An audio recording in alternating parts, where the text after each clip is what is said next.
All right, we need to talk again about the Nintendo Switch 2, and this time it's another discussion about the growing mess around physical media, more specifically, the so called game key card situation that Nintendo is apparently downplaying, and fanboys are pretending everything's fine. Spoiler alert, it's not. Now, I'm not one to take corporate statements at face value. Words are cheap. Actions tell the real story, and right now, Nintendo's actions, in my opinion, are raising more red flags than a Mario Kart race in hard mode. So here's the debate: physical media versus game key cards for the Switch 2. Here's what's going on. Nintendo says the Switch 2 supports physical cartridges, and yeah, that's technically true. First party games like Mario Kart World and Donkey Kong Bonanza will come on actual carts. Cool. That's great. But when it comes to third party support and even some of Nintendo's own smaller releases, things start to get a little sketchier. Instead of full game cartridges, we're seeing these game key cards that are showing up more and more. They're basically physical download tokens. You pop them in, they let you access the game online. You don't own anything on that card. It's literally just a license. So if you're thinking you'll be trading it in or archiving it for your collection, good luck with that, right? Good luck with that. And a lot of the games are coming out for the Switch 2 launch, like Street Fighter, Puyo Puyo, even some of the RPG games. They're all game key cards. There's some exceptions, like Cyberpunk will be on the cartridge, and yeah, it's a mess, and it's disheartening to see. Honestly, I really don't like that a lot of these developers are going that route, but there's various reasons about it, and to be fair, there are a few upsides to the game key cards. At least you can resell them. You can go and resell the game key card to somebody or take it to GameStop, whatnot. Try doing that with a digital eShop game. Nope. Right? But this is a weak compromise, to be honest. It's already obvious where this is heading. Less and less about actual physical media.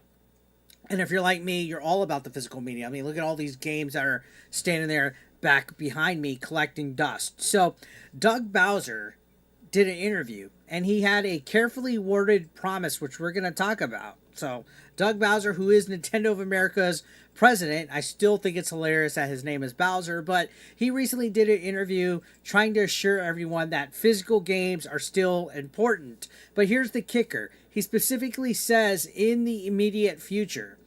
That phrase alone is doing a lot of heavy lifting, guys. There's these people, when they do interviews, they use certain buzzwords, certain words that are there to give you, like, I guess, damage control or some kind of hope, right? In the immediate future does not mean long-term support for physical media. It doesn't mean 2 years down the line. It means right now. And only because launch windows need retail presence. They need games out on the shelf. They need people to physically see that there's a brand new Donkey Kong game, that there's a brand new Mario Kart game. They need people, they need soccer moms to go in and buy the console, buy the games, buy the accessories, and physically be able to grab stuff. Once you get the console at home, that's where the digital eShop comes into play, because you see it all over the interface, you see the menus, stuff like that. But in the store, you need physical products, right? It's corporate tap dancing at its finest, to be honest. So yeah, they're saying physical is still a priority, but nothing in that statement guarantees it's going to last. And we know that's part of what the game keys are for. So let's talk about third parties and cartridge costs, because we've touched on this lightly. We're going to talk about it again. Let's get real about third party developers. Physical cartridges cost money, especially since the Switch 2 ones are 64 gigabytes. On the Switch 1s, developers had access to multiple cartridge sizes. You had 8 gigabyte, 16 gigabyte, all sorts of them. For the Switch 2, the only confirmed cart size as of right now is 64 gigabytes. And guess what? They're expensive. If you're making a $70 video game, right? Maybe you'll splurge for a proper cartridge, but if your game is 40 or less, maybe even a $15 game, are you really going to pay an extra $16 per a unit just to ship a physical version? Hell no, you're not. Most publishers won't. They'll default to game key cards or go digital only, which at this point, there's not much of a difference other than just having a little game key. It's basically a download. And there's not much of a difference. And before you say that you would pay extra for a true physical copy? Sure you might. Sure you might go and support it, but you're in the minority. Let's be honest. The average consumer doesn't care. They just want the cheapest option, and publishers know that.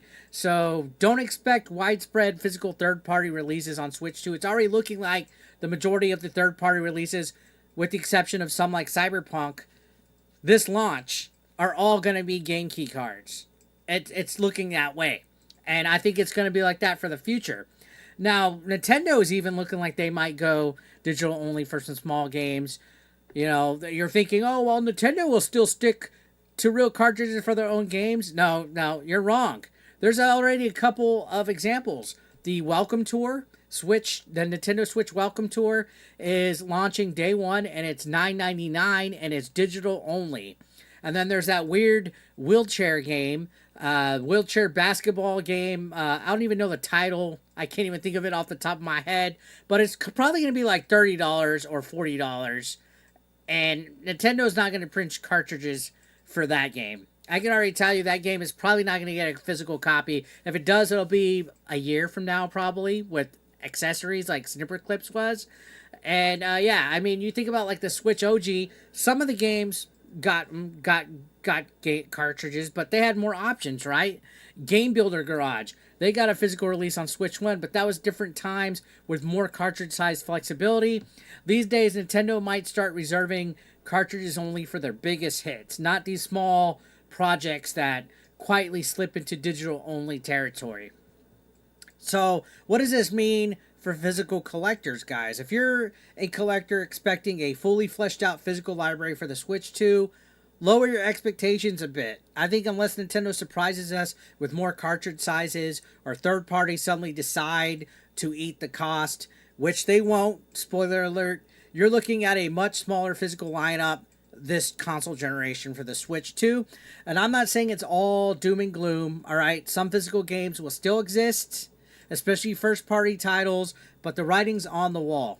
And the industry is leaning harder into digital. This is the digital age, guys. And Nintendo is carefully wording, you know, this whole in the immediate future stance, because we know that they're planning on going digital only. The signs are pointing there, guys. It's all but done. Now, look, I'm not some, like, oh, I'm only going to buy physical stuff. There's plenty of digital only games I'm going to get. Like, Fast Fusion is launching day one on the Switch 2. I'm buying that. That's digital only.